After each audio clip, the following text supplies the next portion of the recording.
Mi propia hija levantó el teléfono y marcó ese número. Inmigración, les dijo. Mi madre está aquí sin papeles. Yo estaba parada junto a la ventana de la cocina, viendo cómo las gotas de lluvia resbalaban por el vidrio, cuando escuché mi nombre salir de sus labios como una denuncia. Como si yo fuera una criminal. Como si los 30 años que llevaba en este país, trabajando, pagando impuestos sobre la renta que nunca me devolvían, contribuyendo a esta sociedad con mis manos callosas y mi espalda dolorida, no significarán nada. Se dio la vuelta después de colgar el teléfono. Me miró directamente a los ojos, y por primera vez en 68 años de vida, no reconocí a la niña que había criado. En su lugar había una extraña con la cara de mi hija, pero con ojos fríos como el hielo del invierno que tanto odiaba cuando llegué a este país, y ese día dejé de existir para ella. 24 horas después, 2 hombres uniformados tocaron mi puerta. Tenían esa cara seria que tienen los hombres cuando vienen a cambiarle la vida a una. Señora, dijeron, necesitamos hablar con usted. Sus voces sonaban profesionales, pero yo escuchaba el eco de las palabras de mi hija resonando detrás de cada sílaba que pronunciaban. Yo ya sabía por qué habían venido. Porque cuando una madre conoce el corazón de sus hijos desde que eran del tamaño de un frijol en su vientre, también conoce el veneno que pueden destillar cuando ese corazón se endurece. Conoce el sonido de la traición aún antes de que toque a su puerta. Me senté en mi silla favorita, esa que había comprado usada en una venta de garaje hace 15 años, y los escuché hablar sobre deportación, sobre documentos, sobre fechas límite. Pero yo no estaba escuchando realmente. Estaba recordando la voz de mi hija cuando tenía 5 años y me decía, mami, cuando sea grande voy a cuidarte como tú me cuidas a mí. ¿Sabes lo que se siente cuando tu propia sangre te convierte en una extraña en el país donde has vivido? ¿30 años? Es como si te arrancaran la piel centímetro por centímetro y te dejaran desnuda bajo una tormenta de granizo. Es como si todas esas noches cuidando fiebres con paños húmedos, todas esas mañanas preparando desayunos mientras el sol aún no salía, todos esos años limpiando casas ajenas hasta que mis rodillas crujían como madera vieja, para que ella pudiera estudiar, para que pudiera tener una vida mejor que la mía. Todo eso se convirtiera en humo que se lleva el viento. Es como si cada beso de buenas noches que le di, cada canción de cuna que le canté, cada vez que me quedé sin comer para que ella pudiera repetir el plato, cada uniforme escolar que planché con tanto cuidado, cada tarea que la ayudé a hacer cuando yo misma apenas sabía leer, como si nada de eso hubiera existido jamás. Pero no. No me voy a quedar aquí sentada llorando como una víctima de telenovela. Porque lo que mi hija no sabía, lo que nunca se tomó el tiempo de conocer en estos años de distancia que fueron creciendo como un abismo entre nosotras, es que yo también tengo secretos. Secretos que una mujer guarda cuando ha sobrevivido a cosas que prefiere olvidar. Y lo que ella no calculó, lo que su mente educada y sus grados universitarios no pudieron predecir, es que una mujer que ha sobrevivido a la pobreza que te hace contar granos de arroz, a la soledad de estar en un país extraño sin hablar el idioma, y a la ingratitud de los hijos que olvidan de dónde vienen, siempre tiene una carta guardada bajo la manga, una carta que duele jugar, pero que a veces es necesaria para no perderse a sí misma en el juego. ¿Y sabes qué fue lo peor de todo esto? ¿Qué fue lo que realmente me partió el alma en pedazos tan pequeños que aún estoy juntando las piezas? Que yo la amé desde antes de que naciera. Desde antes de que fuera siquiera una idea, cuando yo era todavía una muchacha que soñaba con ser madre y no sabía que el amor de madre puede ser tan hermoso y tan doloroso al mismo tiempo. Recuerdo el momento exacto en que supe que estaba embarazada de ella.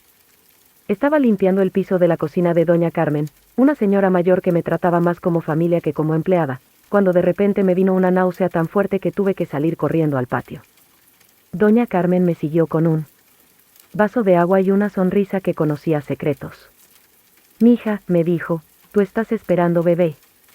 Esa noche, cuando llegué a mi cuartito de renta, me puse las manos sobre el vientre que aún no mostraba nada, y le hablé por primera vez. Bebé mío, le dije, tú y yo vamos a estar bien. Te lo prometo. Y esa promesa se convirtió en el centro de mi vida durante los siguientes 25 años, cuando nació, después de 14 horas de labor de parto en un hospital donde nadie hablaba español y yo no sabía explicar mi dolor en inglés. La enfermera me la puso en el pecho y yo supe que había encontrado mi propósito en la vida. Era tan pequeñita, tan perfecta, con sus manitas cerradas como capullitos y sus ojitos que me miraban como si ya me conocieran desde siempre. Mija, le susurré, yo voy a hacer que tu vida sea mejor que la mía. Te lo juro por todo lo que es sagrado. Y cumplí esa promesa. Dios sabe que la cumplí. Recuerdo cuando tenía 5 años y se despertaba gritando por las pesadillas. Eran pesadillas terribles donde decía que unos hombres se la querían llevar lejos de mí. Yo corría descalza desde mi cuarto hasta el suyo, con el corazón saliéndoseme del pecho, la abrazaba contra mi pecho, y le cantaba esa canción que mi mamá me cantaba a mí cuando yo era niña en mi pueblo: duérmete mi niña, que la noche va llegando, que ya los angelitos te vienen a cuidar. Su cabecita se acomodaba en mi hombro como si hubiera sido diseñada exactamente para ese espacio, y yo sentía que para eso había nacido. Para ser su refugio. Para ser el lugar seguro donde ella podía descansar cuando el mundo se volvía demasiado grande y aterrador. Los domingos eran nuestro día especial. Hacíamos tortillas juntas desde que era tan pequeña que tenía que pararse en una silla para alcanzar la mesa de la cocina. Sus manitas pequeñas intentaban estirar la masa mientras yo le enseñaba el secreto que mi abuela me había enseñado a mí: mija, hay que hablarle con cariño a la masa, como si fuera un bebé que necesita amor para crecer. Se reía con esa risa cristalina que sonaba como campanitas en el viento, una risa que se me quedó grabada en el alma como una canción que nunca voy a olvidar. Mami, mi tortilla parece un mapa, decía, y tenía razón. Sus tortillas salían con formas raras, pero yo las comía como si fueran las más deliciosas del mundo, porque estaban hechas con sus manos pequeñas y su amor puro. En las tardes, cuando terminaba de limpiar la casa de la señora Johnson, una mujer amable que siempre me dejaba llevar a casa las sobras de comida para que no se echaran a perder, pasaba por la escuela a recogerla. Yo llegaba cansada, con los pies hinchados y las manos irritadas del cloro, pero cuando la veía salir corriendo del edificio de la escuela, gritando «Mami, mami», con esa alegría que solo tienen los niños, todo el cansancio se me borraba del cuerpo como si fuera magia. Me abrazaba tan fuerte que a veces perdía el equilibrio, y me contaba sobre su día mientras caminábamos a casa. «Mami, hoy aprendí que 2 más 2 son 4, y la maestra dijo que soy muy inteligente». «Oh, mami, hay una niña nueva en mi clase que no habla inglés y los otros niños se burlan de ella, pero yo le enseñé a decir hello, y ahora somos amigas». Esos momentos, caminando por las calles de este país que aún se sentía extraño para mí, con mi hija pequeña de la mano, contándome sobre su mundo de niña, eran los momentos más felices de mi vida. Eran los momentos en que sabía que todos los sacrificios valían la pena. Por cierto, ¿de dónde me estás escuchando tú? Me encantaría saberlo. Dímelo en los comentarios. A veces pienso que las historias como la mía suceden en todos lados, ¿verdad? Madres que dan todo por sus hijos, que trabajan hasta que les duelen los huesos, que sueñan con que sus hijos tengan una vida mejor. Debe haber miles de nosotras por todo el mundo. Trabajé dobles turnos durante años, y a veces triples cuando había oportunidad. Casa de la señora Johnson de lunes a viernes, desde las 6 de la mañana hasta las 4 de la tarde. Casa de los Morrison los sábados, limpieza profunda que me dejaba tan cansada que apenas podía mantener los ojos abiertos en el autobús de regreso a casa. Y los domingos limpiando oficinas en el centro, donde me pagaban en efectivo y nadie preguntaba por documentos. Mis manos se curtieron con tanto jabón y cloro que parecían las manos de una mujer 20 años mayor que yo. Se me agrietaban en el invierno y se me hinchaban en el verano, pero cada centavo que ganaba era para ella. Para sus útiles escolares que tenían que ser exactamente los de la lista porque todos los niños tienen los mismos, mami. Para su ropa que tenía que estar siempre limpia y planchada porque no quiero que piensen que somos pobres, mami. Para que nunca sintiera la pobreza que yo había conocido, esa pobreza que te hace contar monedas para comprar leche y te hace quedarte despierta por las noches preguntándote cómo vas a pagar la renta del mes siguiente. Cuando ella tenía 8 años, quería tomar clases de piano. Todas mis amigas toman clases de algo, me decía. Jenny toma ballet, Sara toma clases de arte, y yo no tomo nada. El piano era caro, pero yo encontré un profesor que me dejaba pagar en cuotas pequeñas. Durante 2 años, llevé uniforme escolar sin lavar a casa de clientes extra para pagar esas clases. La primera vez que la oí tocar, Furilis, completa, me senté en esa silla de la cocina y lloré como no había llorado desde que llegué a este país.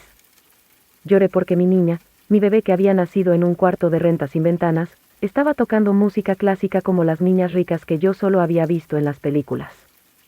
Cuando cumplió 10 años, quería una fiesta de cumpleaños como las de sus amigas del colegio. Había ido a algunas fiestas en casas grandes, con payasos contratados y decoraciones que costaban más que mi salario de una semana. Mami, me dijo una tarde, ¿Por qué nosotras no tenemos una casa grande como la de Ashley? No supe qué responderle. ¿Cómo le explicas a una niña de 10 años que tú limpias casas como la de Ashley, pero nunca vas a poder vivir en una? ¿Cómo le explicas que hay un mundo entero de diferencias entre las personas que limpian las casas y las personas que las ensucian? Mija, le dije, nosotras tenemos algo mejor que una casa grande. Nosotras nos tenemos la una a la otra. Pero... Sus ojos me dijeron que mi respuesta no la convenció. Su fiesta de 10 años la hice en nuestro apartamento pequeño. Invitamos a 8 niñas de su clase, cociné por 3 días seguidos para preparar comida que se viera elegante, decoré con globos y serpentinas que compré en la tienda de descuento, e hice un pastel de 3 pisos siguiendo una receta que vi en una revista. Me gasté el dinero que había ahorrado para comprarme zapatos nuevos, porque los míos ya tenían hoyos, pero valió la pena ver su cara cuando sus amigas llegaron y dijeron, qué bonito está todo. Esa noche, después de que se fueron todas las niñas, ella me abrazó antes de irse a dormir y me dijo, mami, fue la mejor fiesta del mundo. Y yo supe que había valido la pena cada centavo y cada hora de sueño perdida. Cuando cumplió 15 años, la situación fue más complicada.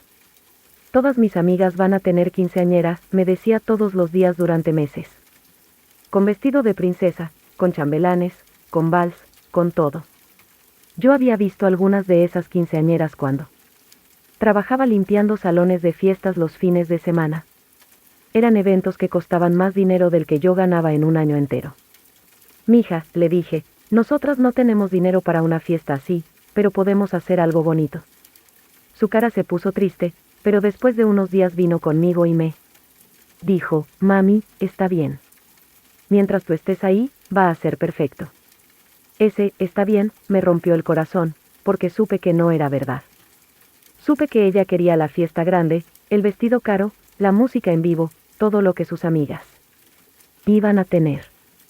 Pero también supe que me estaba protegiendo, que había aprendido desde pequeña a no pedirme cosas que yo no podía darle. Esa noche no pude dormir. Me quedé despierta hasta las 4 de la mañana, haciendo números en un papel, calculando cuánto podría ahorrar, qué podría vender, cómo podría hacer magia con lo poco que teníamos. Y hice magia, trabajé turnos extra durante 6 meses. Limpié casas los sábados y domingos, trabajé hasta tarde entre semana, acepté trabajos de limpieza después de fiestas que me pagaban poco pero en efectivo. Cada dólar que ganaba de más iba para su quinceañera. Cosí su vestido rosado con tela que compré en ofertas, sentada en esa misma silla de la cocina hasta altas horas de la madrugada. Mis dedos se pincharon tantas veces con las agujas que... El vestido tiene gotitas de mi sangre mezcladas con el hilo rosado, pero ella nunca lo supo. Decoré el patio de casa con flores de papel que hice durante noches enteras, viendo tutoriales en YouTube y aprendiendo técnicas que nunca había usado. Cociné para 50 personas durante 3 días. Mole, tamales, arroz con pollo, frijoles charros, agua de horchata, y un pastel de 3 pisos que me tomó 8 horas hacer. La cocina parecía zona de guerra cuando terminé, pero olía a gloria, el día de su quinceañera, cuando ella se puso ese vestido rosado que yo había hecho con tanto amor, cuando se maquilló con productos que habíamos comprado juntas en la farmacia, cuando se vio en el espejo y gritó, mami, me veo como una princesa, supe que había hecho bien, bailó su vals conmigo porque no teníamos dinero para chambelanes, pero a ella no le importó. Mami, me dijo mientras bailábamos, tú bailas mejor que cualquier chambelán. Y cuando terminó la canción, cuando me abrazó frente a todos los invitados, me susurró al oído, eres la mejor mamá del mundo. Te amo más que a mi vida. Esas palabras se me grabaron en el corazón como si fueran un tatuaje. Te amo más que a mi vida. Eso me dijo mi hija el día que cumplió 15 años. Y yo le creí. Dios santo, le creí con todo mi ser. La universidad fue mi siguiente sacrificio, pero también mi mayor orgullo. Cuando terminó la high school, ella tenía opciones. Tenía buenas calificaciones, había participado en actividades extracurriculares que yo había pagado con trabajos de fin de semana, había tomado clases de preparación para exámenes que me costaron un mes de comida a base de frijoles y tortillas. Mami, me dijo una tarde, quiero estudiar administración de empresas en la Universidad del Estado. La Universidad del Estado. No era Harvard, pero para mí sonaba como si me hubiera dicho que quería ir a estudiar a la luna. ¿Cuánto cuesta, mija? Le pregunté, aunque tenía miedo de la respuesta. Es cara, mami. Como $15,000 al año. Son 4 años. $60,000. Yo nunca había visto $1,000 juntos en mi vida, y ella me estaba hablando de 60,000. Mija, yo no sé cómo vamos a conseguir ese dinero, le dije con honestidad. Puedo pedir préstamos estudiantiles, mami. Y puedo trabajar medio tiempo. Y tú, bueno, sé que puedes conseguir trabajos extra. Trabajos extra. Como si yo no estuviera ya trabajando todo lo que mi cuerpo podía aguantar, pero la miré, con sus 18 años y sus ojos llenos de sueños, y supe que iba a encontrar la forma. Porque eso es lo que hacen las madres. Encuentran formas de hacer lo imposible. Vendí las pocas joyas que tenía, incluyendo los aretes de oro que mi mamá me había dado antes de morir, los únicos recuerdos físicos que tenía de ella. Pedí prestado dinero que aún estoy pagando. Con intereses que me comen viva pero que valían la pena por ver a mi hija en una universidad. Trabajé hasta los fines de semana, limpié casas después de fiestas, cuidé niños por las noches, hice cualquier trabajo que me pagaran en efectivo. Mis rodillas empezaron a dolerme tanto que a veces no podía caminar bien al día siguiente. Mi espalda se encorvó de tanto cargar productos de limpieza y empujar aspiradoras. Mis manos se pusieron tan ásperas que a veces se me agrietaban y sangraban, pero yo las curaba con vaselina y seguía trabajando. Mami, tú no entiendes lo importante. ¿Qué es para mí?, me decía cuando yo le pedía que considerara una universidad más barata, una donde pudiéramos pagar sin matarnos trabajando. Es mi futuro. Es mi oportunidad de salir adelante. Y yo callaba. Porque una madre siempre calla cuando se trata de los sueños de sus hijos, aunque esos sueños la estén matando lentamente. Durante esos 4 años, yo envejecí 10. Mi cara se llenó de arrugas que no tenía antes, mi pelo se puso gris aunque yo tenía apenas 40 años, mi cuerpo se quebró de tanto trabajar. Pero cada semestre que ella pasaba, cada calificación buena que recibía, cada vez que me llamaba para contarme sobre sus clases, yo sentía que valía la pena. Mami, estoy aprendiendo tanto, me decía por teléfono. Estoy aprendiendo sobre negocios, sobre administración, sobre cómo ser exitosa en la vida. Exitosa en la vida. Esa frase se me quedó grabada, porque yo no sabía exactamente qué significaba. Para ella, 4 años después se graduó. Yo estaba ahí, en primera fila, con mi vestido más bonito, uno que había comprado usado pero que se veía elegante, y el corazón a punto de explotar de orgullo. Había trabajado turnos extras durante un mes para poder tomarme ese día libre sin perder dinero, pero no me importó. Este era el día más importante de mi vida. Cuando dijeron su nombre, cuando ella subió al estrado con su birrete y su toga, grité tan fuerte que la gente se volteó a verme. Esa es mi hija, grité en español, sin importarme que no todos entendieran. Es mi hija y se graduó de la universidad. No me importó que me vieran llorar como una loca. No me importó que algunos gringos me miraran raro. Era mi momento. Era nuestro momento. Era el momento en que todos esos años de sacrificio, todas esas noches sin dormir, todos esos trabajos extra, todos esos dolores en el cuerpo, todo valía la pena. Después de la ceremonia, fuimos a tomarnos fotos. Yo estaba tan feliz que no podía parar de sonreír. Mija, le decía, eres la primera en nuestra familia que se gradúa de la universidad. Tu abuela estaría tan orgullosa. Pero ahora que lo pienso, ahora que tengo tiempo para recordar cada detalle de ese día, había una señal de que algo no iba bien. Cuando se tomó la foto con su diploma, me pidió que me hiciera a un lado. Mami, quiero una foto sola primero, me dijo. Después nos tomamos juntas. Yo pensé que era normal. Los jóvenes siempre quieren fotos solas. Documentar sus logros. Pero cuando me miró para esa primera foto, cuando posó sola con su diploma, vi algo en sus ojos que no había visto antes. Una distancia. Una frialdad. Como si ya no estuviera orgullosa de tenerme ahí. La foto que nos tomamos juntas después salió bonita. Estamos las dos sonriendo, ella con su diploma y yo con mi mano en su hombro. Pero sus ojos en esa foto, sus ojos ya no me miraban con la misma dulzura de antes. Ya no me miraban como si yo fuera su heroína, me miraban como si fuera un recordatorio incómodo de algo que quería olvidar. Después de la universidad, todo cambió como si hubieran cambiado el canal de televisión. Consiguió trabajo en una oficina del centro de la ciudad en menos de un mes después de graduarse. Una empresa grande, con edificios de cristal que yo solo había visto desde afuera cuando pasaba en el autobús.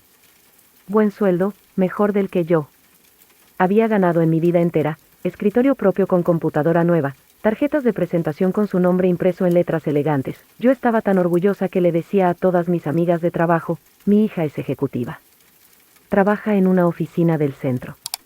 Tiene su propia computadora y tarjetas con su nombre. Las enseñaba las tarjetas que ella me había dado, las cargaba en mi cartera como si fueran fotos de mis nietos. Doña Rosa, que trabajaba limpiando la casa de al lado de la señora Johnson, siempre me decía, ay, comadre, qué bendición que su hija haya salido tan estudiada. Usted debe estar muy orgullosa. Y yo respondía, sí, comadre, todos los sacrificios valieron la pena. Pero mientras yo presumía de ella en los trabajos, mientras les contaba a mis clientas sobre mi hija la ejecutiva, ella se avergonzaba de mí en su mundo nuevo. La primera señal real fue cuando trajo a su novio a casa por primera vez. Kevin. Un muchacho rubio, alto, educado, que hablaba con acento americano perfecto y usaba corbata hasta para cenar en mi mesa de la cocina. Tenía esa sonrisa que tienen los gringos educados, esa sonrisa que no llega hasta los ojos pero que se ve bonita. Yo había preparado mi mejor mole, el que me había enseñado mi abuela y que me tomaba todo el día hacer desde cero. Había molido los chiles en mi molcajete, había tostado las semillas una por una, había trabajado en esa salsa durante horas hasta que quedara perfecta. Había puesto la mesa con el mantel bordado que traje de mi pueblo cuando vine a este país, el único recuerdo bonito que tenía de mi vida anterior. Había comprado flores para la sala, no importa que me costaran el dinero que había ahorrado para mis medicinas, quería causarle buena impresión al novio de mi hija. Quería que viera que aunque vivíamos en un apartamento pequeño, aunque yo no tenía educación universitaria, sabía cómo recibir a una visita importante. Quería que viera de dónde había salido la mujer inteligente y trabajadora con la que estaba saliendo. Kevin llegó con flores, lo cual me pareció muy educado. Me las entregó con esa sonrisa y me dijo, Mrs. García, thank you for having me. En un español que había estudiado pero que sonaba como cuando los gringos tratan de hablar nuestro idioma en las películas. Háblame en inglés, mijo, le dije, yo entiendo. Porque aunque mi inglés no era perfecto, después de 30 años en este país había aprendido lo suficiente para conversar. Durante la cena, Kevin fue muy educado. Elogió mi mole, aunque vi que no se lo comía todo porque seguramente le picaba más de lo que estaba acostumbrado. Me preguntó sobre mi trabajo, sobre mi familia, sobre cómo había llegado a este país. Preguntas normales que hace una persona educada cuando conoce a la familia de su novia, pero cuando preguntó específicamente qué hacía yo para vivir, mi hija se puso roja como un tomate maduro. Vi cómo se tensaron sus hombros, cómo bajó la mirada, cómo jugó con su tenedor como si de repente fuera lo más interesante del mundo. Mi mamá, bueno, ella trabaja limpiando casas, dijo en voz tan baja que Kevin tuvo que inclinarse para escucharla, la forma en que lo dijo. Dios mío, la forma en que lo dijo. Como si fuera algo de lo que avergonzarse. Como si mis manos trabajadoras fueran una mancha en su historia perfecta. Como si el hecho de que yo hubiera limpiado casas durante años para pagarle la universidad fuera algo sucio que había que esconder. Kevin sonrió incómodo, esa sonrisa forzada que ponen los gringos cuando no saben qué decir. Oh, that's very interesting, murmuró, y después cambió de tema tan rápido que parecía que estaba huyendo de mis palabras, y yo supe en ese momento que mi hija había encontrado un mundo donde yo no cabía. Un mundo donde las madres que limpian casas no van con los novios que usan corbata. Esa noche, después de que Kevin se fue, traté de hablar con ella sobre lo que había pasado. Mija, le dije, ¿te da pena decir que trabajo limpiando casas? No, mami, claro que no, me contestó. Pero no me miró a los ojos. Es que Kevin viene de una familia muy diferente. Su papá es abogado y su mamá es doctora. Ellos no van a entender, que no van a entender, mija. Que trabajo honradamente para ganarme la vida. Que con estas manos que limpian casas. ¿Te pagué la universidad? No es eso, mami. Es que, es complicado. Complicado. Esa palabra se convirtió en la respuesta para todo en los meses siguientes. Los meses siguientes fueron como ver a alguien desaparecer lentamente, como cuando la niebla se traga una montaña poco a poco hasta que ya no puedes verla. Sus visitas se hicieron más cortas. Llegaba los domingos en la tarde y se iba antes de que cayera el sol, siempre con una excusa. Tenía trabajo que hacer, Kevin la estaba esperando, tenía planes con sus amigas del trabajo, sus llamadas se hicieron más escasas. Antes me hablaba 3 o 4 veces por semana, me contaba sobre su día, me preguntaba cómo estaba yo, me pedía consejos sobre cosas pequeñas. Después empezó a llamarme solo los fines de semana, y las conversaciones se hicieron más cortas. Más frías, llenas de silencios incómodos. ¿Cómo estás, mija?, le preguntaba. Bien, mami. Trabajando mucho. ¿Cómo está Kevin? Bien también. ¿Van a venir a cenar este domingo? No creo, mami. Tenemos planes. Siempre tenían planes. Planes que no me incluían, cuando me invitaba a sus eventos del trabajo, fiestas de Navidad, celebraciones de cumpleaños de sus colegas, eventos sociales que ella me describía como importantes para su carrera, siempre había una excusa para desinvitarme a última hora. Es que no creo que te guste, mami. Es muy formal. Van a hablar puro inglés y de cosas del trabajo que no vas a entender. Mija, yo puedo hablar inglés. Y puedo aprender sobre cosas nuevas. Sí, mami, pero, es que la gente que va es muy diferente. Son todos profesionales, doctores, abogados, gente con maestrías. ¿Tú no te vas a sentir cómoda? No me iba a sentir cómoda. Esa frase me dolió más que si me hubiera dado una bofetada. Como si yo fuera una campesina que no sabía comportarse en público. Como si 30 años viviendo en este país no me hubieran enseñado nada sobre cómo actuar en diferentes situaciones, pero yo obedecía. Porque una madre siempre encuentra formas de hacerse más pequeña para que sus hijos puedan crecer, para que puedan brillar sin que la sombra de sus orígenes los empañe. Cuando Kevin venía a casa, que cada vez era menos frecuente, ella me pedía que no cocinara comida mexicana. A él no le gusta mucho lo picante, mami. ¿Por qué no hacemos algo más neutro? Neutro.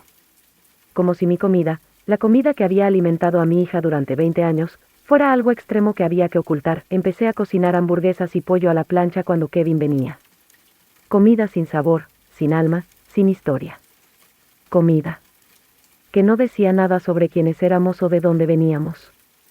Kevin siempre la elogiaba. This is delicious, Mrs. García, me decía con esa sonrisa educada. Y mi hija se veía aliviada, como si hubiera pasado una prueba. También me pedía que guardara las fotos familiares cuando él venía. Especialmente las fotos de mi pueblo, las de mis padres con su ropa campesina, las de las fiestas familiares. Donde todos estábamos muy humildes pero muy felices. Es que Kevin no va a entender el contexto, mami.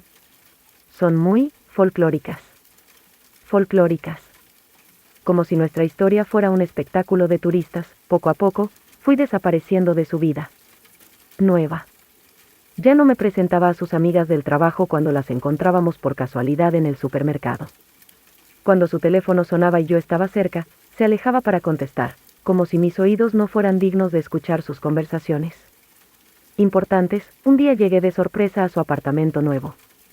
Un lugar elegante en una zona bonita que yo había ayudado a pagar con el dinero extra que ganaba los fines de semana, y encontré que había quitado todas las fotos donde aparecíamos juntas. En su lugar había fotos con Kevin, con sus amigas. Del trabajo, con gente que yo no conocía. ¿Dónde están nuestras fotos, mija?, le pregunté. Las guardé en una caja, mami. Es que estoy redecorando y quería un look más profesional. Un look más profesional. Que no incluía fotos con su madre, en su refrigerador, donde antes tenía pegados los imanes que yo le regalaba de mis viajes a las tiendas mexicanas. Ahora había solo imanes elegantes sin color, sin personalidad. En su cocina, donde antes tenía el molcajete que le había regalado para que pudiera hacer salsas como yo le enseñé, ahora había electrodomésticos caros que parecían sacados de una revista. ¿Ya no usas el molcajete, mija? Ay, mami, esas cosas ocupan mucho espacio. Y además Kevin y yo casi no cocinamos. Siempre estamos muy ocupados.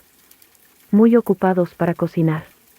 Muy ocupados para mantener las tradiciones. Muy ocupados para recordar de dónde venían, pero lo más doloroso no eran las cosas que cambiaba. Era la forma en que me empezó a hablar. Como si yo fuera una niña que no entendía el mundo. Como si mi falta de educación universitaria significara que no podía opinar sobre nada importante. Mami, tú no entiendes cómo funciona el mundo. de los negocios, me decía cuando yo le daba algún consejo. Es muy complicado. No es como limpiar casas. Mami, tú no sabes lo que es tener responsabilidades profesionales, me decía cuando yo le pedía que pasara más tiempo conmigo. Tengo que trabajar mucho si quiero ascender en la compañía. Mami, tú vienes de una generación diferente. Me decía cuando yo le hablaba sobre valores, sobre familia, sobre no olvidar las raíces. Las cosas han cambiado. Ahora todo es más complicado. Siempre todo era más complicado para ella. Como si la vida que yo había vivido fuera simple, como si mis decisiones y mis sacrificios no hubieran requerido inteligencia y fortaleza. Un día me invitó a almorzar en un restaurante elegante del centro, cerca de su oficina. Yo me puse mi vestido más bonito, me arreglé el pelo, me puse los aretes que había guardado para ocasiones especiales. Pensé que era una ocasión especial, mi hija quería llevarme a conocer su mundo, pero cuando llegué al restaurante, vi que ella se había puesto nerviosa. Miraba a su alrededor como si tuviera miedo de que alguien la viera conmigo. Mami, me dijo en voz baja, ¿podrías hablar en inglés mientras estemos aquí? Es que algunos de mis colegas del trabajo vienen a este lugar. Hablar en inglés. Para que nadie supiera que yo era su madre mexicana. Claro, mija, le dije, aunque las palabras me salieron como vidrio roto de la boca. Durante todo el almuerzo hablé en mi inglés imperfecto, luchando por encontrar palabras que en español fluían naturalmente. Ella corregía mi pronunciación. Cuando nadie estaba escuchando, me decía cómo sostener el tenedor correctamente, me explicaba en susurros qué platos del menú eran apropiados para pedir. Me sentí como una actriz mala interpretando el papel de alguien que no era. Y mi hija parecía estar dirigiendo la obra, asegurándose de que yo no arruinara su imagen. Cuando terminamos de comer, llegaron dos de sus colegas del trabajo. Una mujer rubia muy elegante y un hombre con traje caro. Mi hija se puso tensa inmediatamente. «Hi. María», le gritó la mujer rubia. «Qué casualidad verte aquí». «Hi, Jennifer», respondió mi hija con una sonrisa forzada. «Hi, Robert». Se quedaron parados junto a nuestra mesa, esperando obviamente a que mi hija me presentara. Yo sonreí. Educadamente, esperando el momento en que me presentaría como su madre, pero ese momento nunca llegó. «Well, we better get going», dijo Jennifer después de unos minutos de conversación sobre trabajo. «Si you manda». «Si you manda», respondió mi hija, y se fueron. Sin que yo hubiera sido presentada.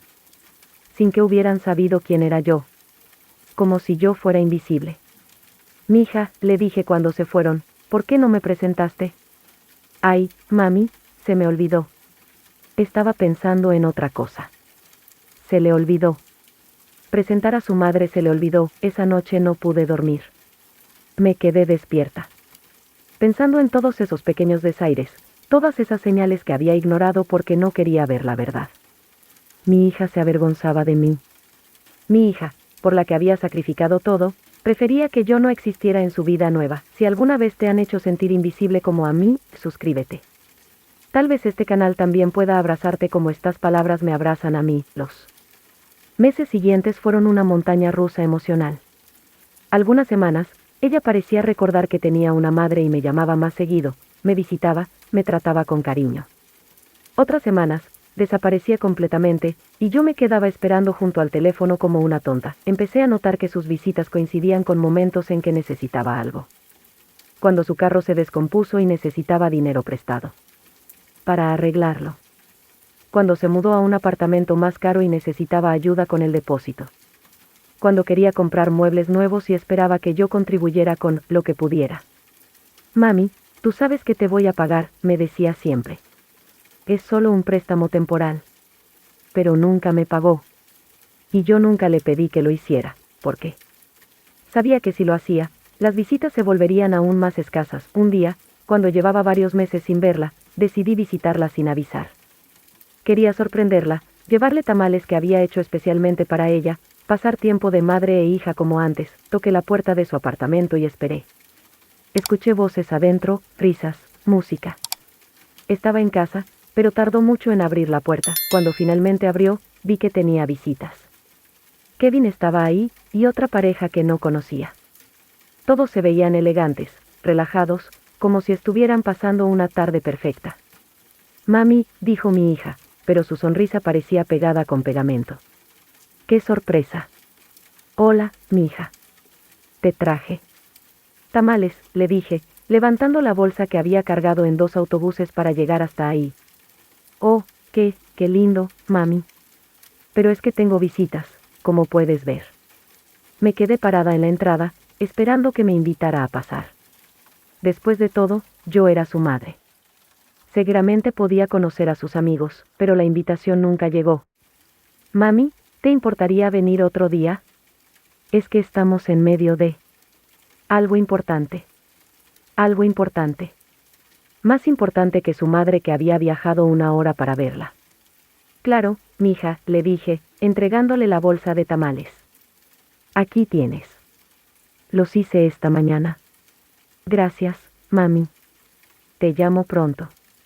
Y cerró la puerta. Me quedé parada en el pasillo de su edificio elegante, viendo esa puerta cerrada, escuchando las risas que continuaron adentro como si nada hubiera pasado. Como si la visita de la madre hubiera sido solo una pequeña interrupción. En su día perfecto, lloré en el autobús de regreso a casa. Lloré como no había llorado desde que era niña. Lloré por todos esos años de sacrificio que parecían no haber servido para nada. Lloré por la hija que había perdido sin saber cuándo.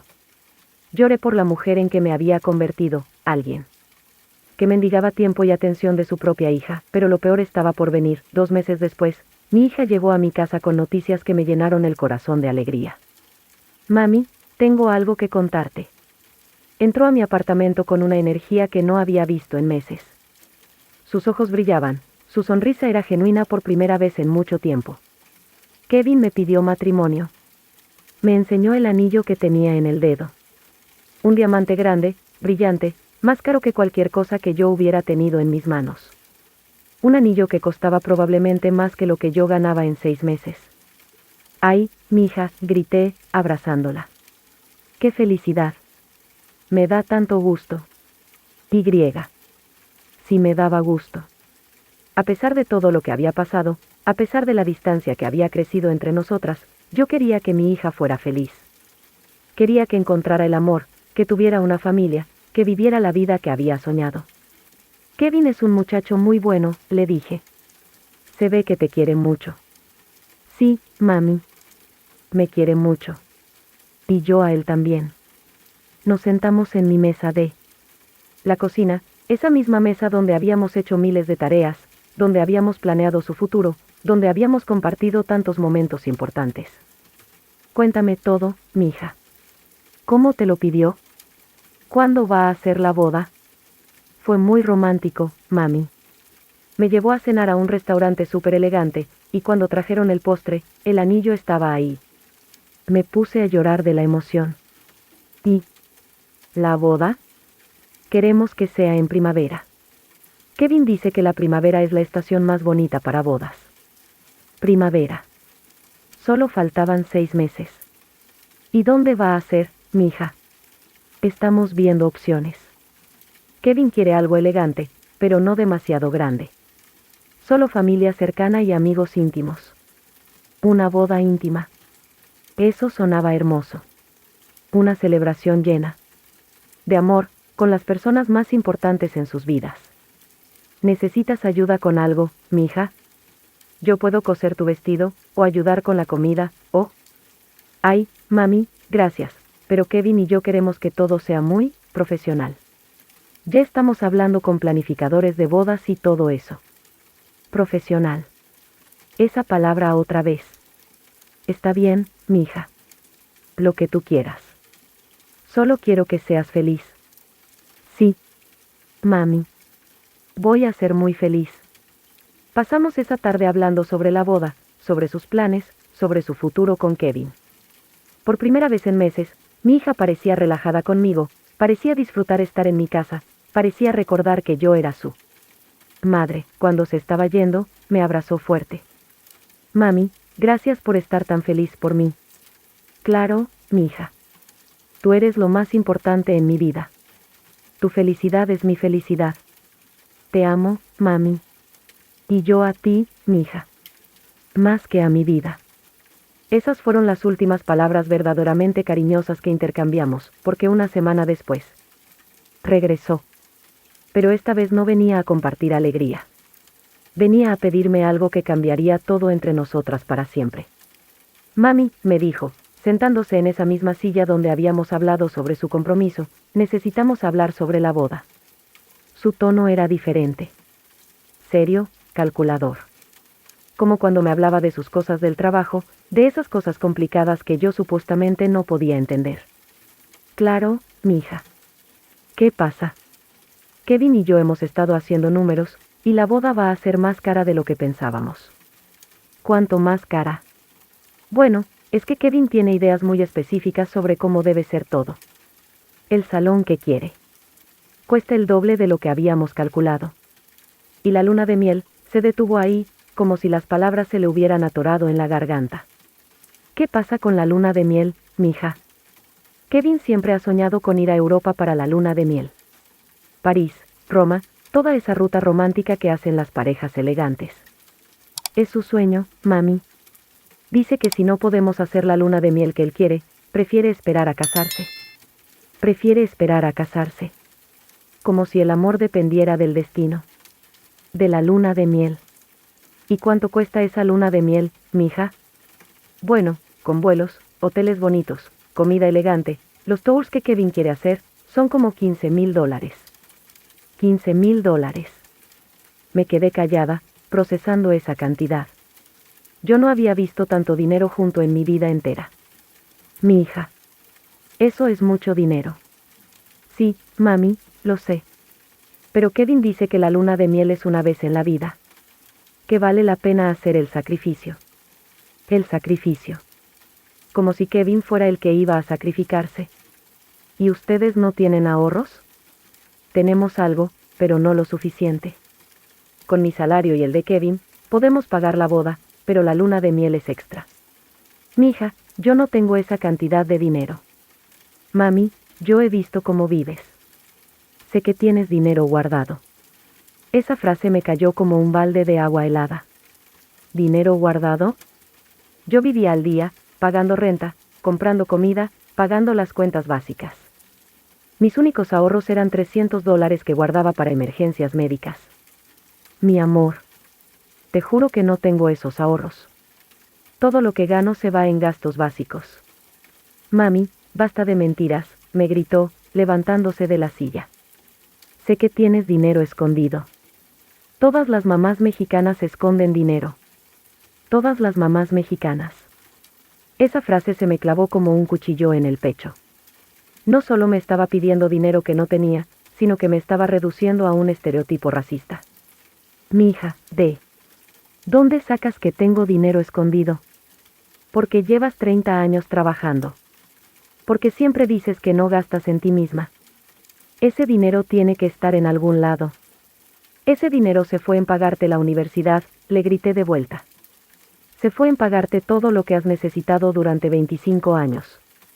Eso es lo que hacen las madres, me gritó. ¿Es tu obligación? Mi obligación. 25 años de sacrificio reducidos a una obligación. Mija, le dije, tratando de controlar mi voz, yo no tengo $15,000. Si los tuviera, te los daría. Pero no los tengo. Se sentó otra vez, pero su cara se había puesto dura, fría. Vi cómo sus ojos calculaban, como su mente buscaba otra estrategia. Mami, he estado pensando. Tal vez es hora de que soluciones tu situación migratoria. Situación migratoria. El tema que habíamos evitado durante años. ¿Qué tiene que ver eso con tu boda? Es que si algo te pasa, si te deportan, Kevin y yo no vamos a poder ayudarte. Y eso sería muy incómodo para todos. Especialmente ahora que nos vamos a casar y vamos a tener una reputación que mantener. Una reputación que mantener. Su madre indocumentada era un riesgo para su reputación. Mija, yo he vivido 30 años aquí sin problemas. ¿Por qué de repente te preocupas por eso? Porque las cosas están cambiando, mami. El gobierno está siendo más estricto. ¿Y Kevin? Bueno, Kevin trabaja en una empresa muy importante. No puede permitirse ningún escándalo. Ningún escándalo. Yo era un escándalo potencial. Entiendo, mija. Pero arreglar papeles cuesta mucho dinero que no tengo. Por eso tenemos que ser creativos. Creativos. Esa palabra me puso alerta. 2 semanas después, regresó con una carpeta llena de papeles y una propuesta que me heló la sangre. Mami, hablé con un abogado, me dijo con esa voz que usan los doctores para dar malas noticias. Me dijo que hay una forma de que puedas arreglar tu situación. ¿Qué forma? Se llama una visa U. Es para víctimas de crímenes que cooperan con las autoridades. Pero yo no he sido víctima de ningún crimen. Esa es la parte creativa, mami. El abogado dice que si yo te denuncio a inmigración, diciendo que alguien te amenazó o te extorsionó por no tener papeles, tú puedes aplicar para esa visa. La habitación empezó a darme vueltas.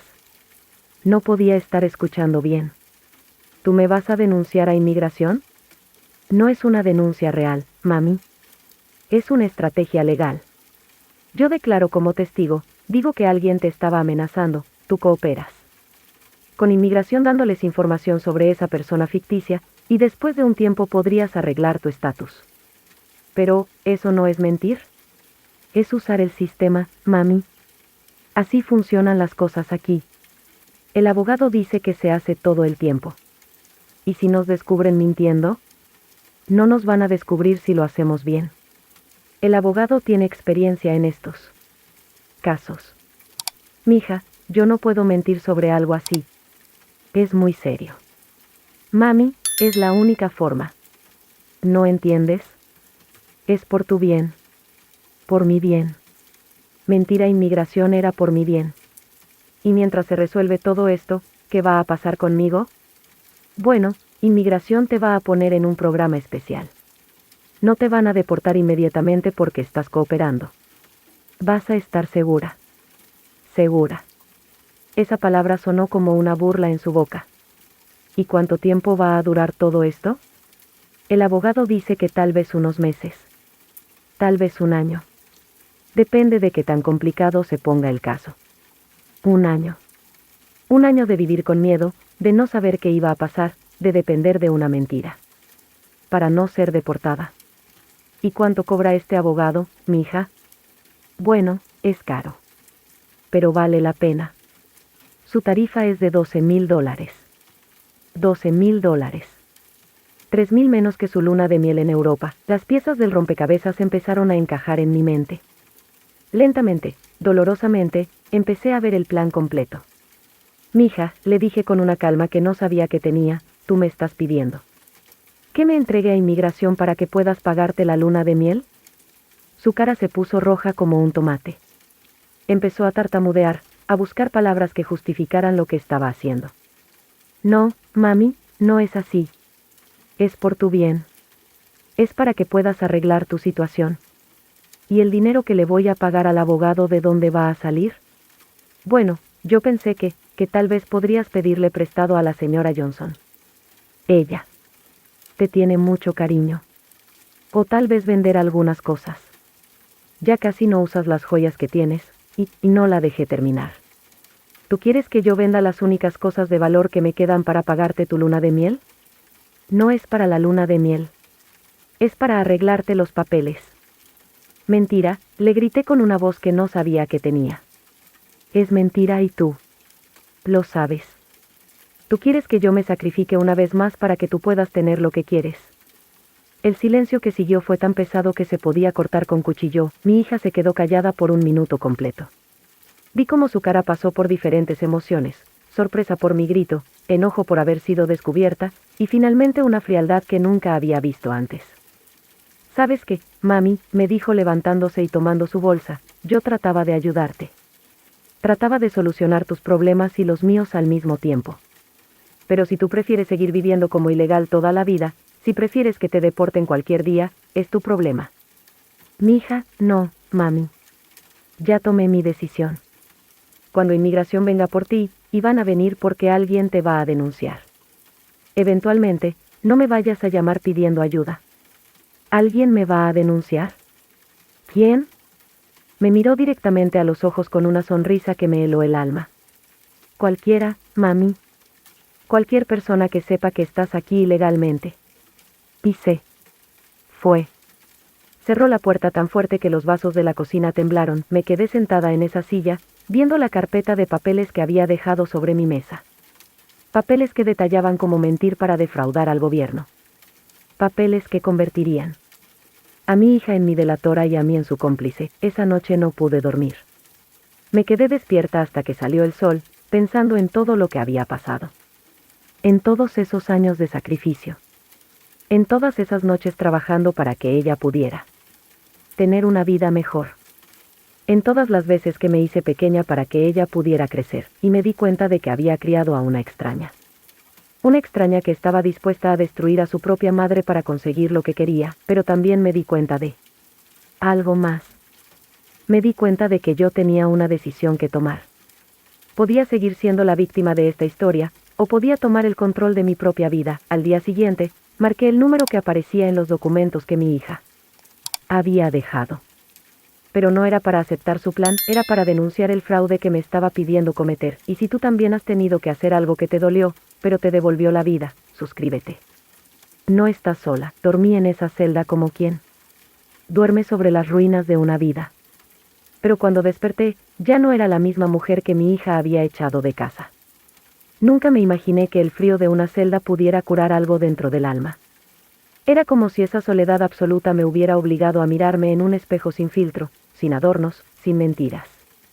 Vi a una mujer rota, pero también vi a una mujer viva. Me desperté con el murmullo de una joven hondureña, acurrucada contra la pared, rezando en voz baja. Sus ojos hinchados, su voz temblorosa, me recordaron a la niña que una vez fui. Me acerqué, le toqué el hombro y le ofrecí mi manta raída. Me miró como si yo fuera su madre. Y fue ahí, en ese gesto diminuto, donde entendí que aún tenía algo para dar. Que no me lo habían quitado todo. La mañana siguiente nos llamaron por nombre. Me pusieron de pie, temblando. Pensé que había llegado el momento de mi deportación. Pero no. Era una abogada de oficio, joven, con acento texano y mirada determinada. Me dijo que alguien había solicitado una revisión de mi caso. Y que había algo. Algo que necesitaba ver. Nos sentamos en un cuartito de metal. Ella colocó sobre la mesa un sobre. Mis manos temblaron al abrirlo.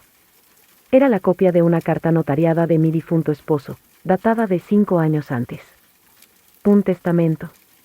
Uno que yo no sabía que existía. En caso de que algo me ocurra, declaro como única beneficiaria de todos mis bienes, cuentas, propiedades y seguros, a mi esposa María Teresa Delgado. Y si alguien intenta reclamar herencia sin su consentimiento, deberá responder ante la ley. Mis ojos se llenaron de lágrimas. ¿Dónde encontraste esto? Le pregunté. Llegó por correo anónimo, me dijo. Pero fue entregado en la dirección de su vecina, la señora Inés. ¿La conoce? Casi me desmayé. Inés, mi vecina. De toda la vida. La única que me vio subir al carro de migración y no dijo una palabra. Pero ahora entendía. Ella había estado esperando el momento exacto. Y lo había hecho a su manera, en silencio, pero con impacto. La abogada me miró con una sonrisa leve, y no es solo eso. Su hija firmó papeles falsos para declarar que usted era dependiente de ella. Eso es fraude federal. Mi corazón latió. Con fuerza. Pero no de miedo. De justicia. ¿Qué va a pasar ahora? Pregunté. Podemos presentar esto como evidencia de coacción y abuso. Y hay organizaciones que pueden ayudarle. Usted tiene derechos. No está sola, señora Delgado. Por primera vez en semanas, respiré sin miedo. Horas después, ya en una sala de espera, llena de inmigrantes temblorosos y guardias con cara de hielo, me prestaron un teléfono. Marqué el número de Inés. Inés. Soy yo, susurré. Te estaba esperando, María, dijo ella con la voz quebrada. Me enteré de lo que tu hija hizo. Yo no sabía cómo ayudarte sin que te lastimaran más. Pero cuando encontré esa carta entre los papeles del viejo Roberto, supe que era mi deber. Gracias, le dije. Me salvaste la vida. No, querida. Respondió. Te la devolví. Porque esa vida siempre fue tuya. Pasaron los días. Me liberaron bajo custodia mientras se resolvía mi situación. Fui a vivir temporalmente con una voluntaria de la iglesia, que me trató como si fuera su propia madre. Me enseñó a usar WhatsApp, me ayudó a abrir una cuenta bancaria, y me hizo sentir, por primera vez, que no era solo una sombra. Entonces vino la gran decisión: volvería con mi hija y fingiría que nada pasó, o haría valer mis derechos, me escondería detrás del miedo o caminaría hacia la luz con dignidad. Elegí la dignidad. Con la ayuda de la abogada, presenté el testamento. Demandamos a mi hija por fraude y coacción. En menos de 3 semanas, las autoridades congelaron sus cuentas. La casa volvió legalmente a mi nombre. Y aunque el dolor de su traición no desapareció, ya no era un dolor que me paralizaba, era un dolor que me empujaba a seguir. Volví a la casa con una llave en la mano y la frente en alto. Patricia estaba ahí, empacando. No dijo una palabra. No le grité. No la insulté, solo la miré y dije: tú perdiste una madre. Yo recuperé mi voz. Hay noches que uno cree que no van a terminar jamás. Noches frías, donde el alma no encuentra abrigo ni siquiera en la fe, y el cuerpo se convierte en una prisión de recuerdos, lamentos y silencios. Esa fue mi noche en la celda. Pero también fue el primer paso hacia algo que no sabía que merecía: la libertad, porque aunque me quitaron la casa, los objetos, las fotos, los abrazos de Navidad, no me pudieron quitar lo que era mío por derecho de vida, mi dignidad. Y fue precisamente en la oscuridad de ese cuarto helado, rodeada de otras mujeres llorando por hijos que también las traicionaron, que entendí que no estaba sola. Que esta historia no era solo mía. Que muchas de nosotras hemos dado todo por amor, y recibido de vuelta solo el eco del desprecio. Una mujer a mi lado, con el rostro hinchado por el llanto, me apretó la mano sin decir una palabra. Tenía mi edad. Quizás un poco menos. No necesitábamos hablar. Nuestros corazones ya se entendían en el idioma del abandono. Fue ahí donde sentí que algo dentro de mí, que yo creía muerto, seguía latiendo, y me prometí que si salía de allí, no iba a volver a rogar por un techo, ni a mendigar el amor de quien me dio la espalda. No. Si salía de allí, sería para comenzar de nuevo. Con lo que tuviera. Con lo poco que quedara. Pero con la cabeza en alto. ¿Sabes lo que hice cuando me soltaron? Caminé descalza hasta la estación de autobuses. Una señora me ofreció un café caliente. Le conté mi historia. Lloramos juntas. Me dijo: usted tiene que contar esto.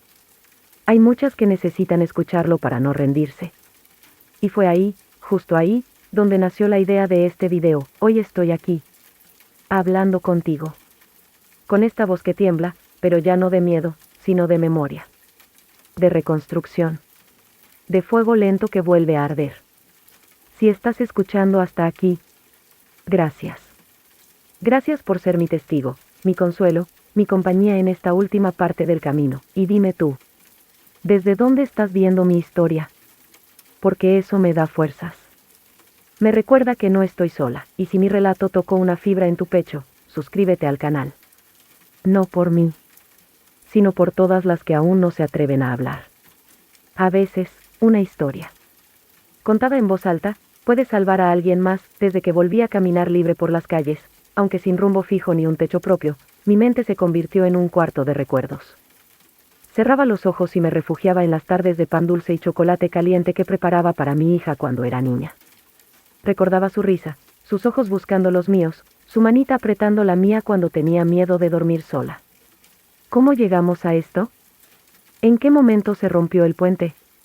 Lo curioso del alma humana es que, incluso después de una traición tan honda, el corazón insiste en buscar explicaciones que justifiquen lo imperdonable. Me sorprendí a mí misma inventando excusas para ella. Estaba desesperada, quizás. La convencieron, tal vez el esposo le metió ideas. Pero al final del día, ninguna explicación puede llenar el hueco que deja el abandono de un hijo. Dormía en albergues. A veces en estaciones de tren. Otras, con señoras que me ofrecían un rincón. Pero aunque el colchón fuera duro y el frío entrara por las ventanas, mi alma dormía más tranquila que nunca antes. Porque ahora, por fin, no tenía que fingir. No tenía que sonreír para no incomodar. No tenía que pedir permiso para existir, y en medio de esa pobreza material, encontré algo que no sabía que había perdido: mi voz. Un día, una trabajadora social me pidió que compartiera mi historia en un grupo de apoyo para mujeres migrantes. Acepté. No por valentía, sino por cansancio. Me senté en un círculo de sillas dobladas, con mujeres como yo, con arrugas en la piel y cicatrices en el alma. Cuando terminé de hablar, una señora se levantó y me abrazó.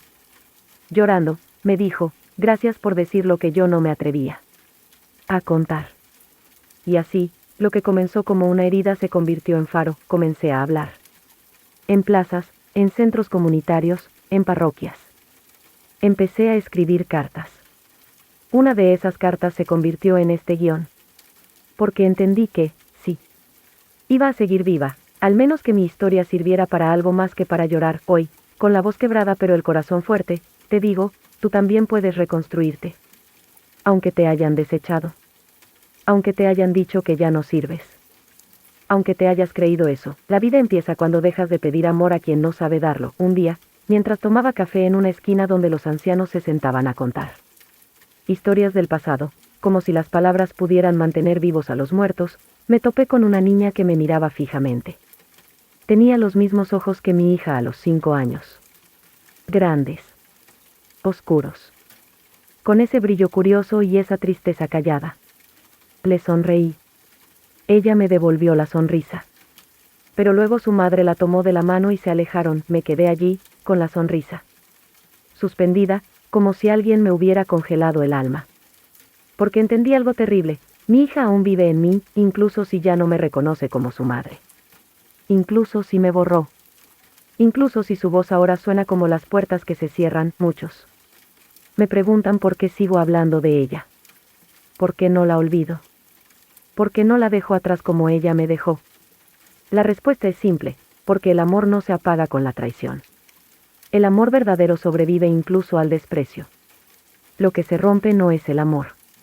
Es la ilusión de ser amado igual, y sin embargo, no la odio. No puedo. Me dolió. Me partió. Me arrancó la piel. Pero el odio es un veneno que solo enferma al que lo guarda. Yo elegí soltarlo. Hoy, cuando cierro los ojos, no veo a la mujer que me echó a la calle.